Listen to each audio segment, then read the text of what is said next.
চলো বন্ধুরা, শুভ দুপুর। আজকে আবার চলে আসলাম নতুন একটা ভিডিও নিয়ে। বন্ধুরা দেখো, আজকে সেরকম কিছু রান্না করবো। আজকে আমার শুক্রবার, তোমরা তো সবাই জানোই।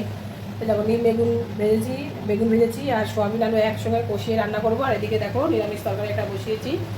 সিলারের বাটির মধ্যেই করেছি, যেহেতু এটার মধ্যে তরকারিটা রাখবো, ওই জন্য আলাদা করে কড়াইতে আর কষাইনি বন্ধুরা। একবার এটার মধ্যে কষিয়ে একবারে বসিয়ে দিয়েছি বন্ধুরা। যাই হোক, আমার রান্নাগুলো হলে তোমাদের দেখাবো বন্ধুরা। তোমরা দেখতে থাকো আমার ভিডিওটা। দেখো না কি অন্ধকার বন্ধুরা, কারেন্ট চলে গেছে, এখানে কখন আসবে জানি না বন্ধুরা। তাই আমার রান্নাগুলো মানে একটু অন্ধকার অন্ধকার লাগছে বন্ধুরা। লোডশেডিং হয়ে গেছে এখানে। যাক বন্ধুরা, সব তো দেখলেই আমার ভিডিওটা ভালো লাগলে একটু শেয়ার করবেন, লাইক করে আর পাশে থাকো বন্ধুরা। রাখ।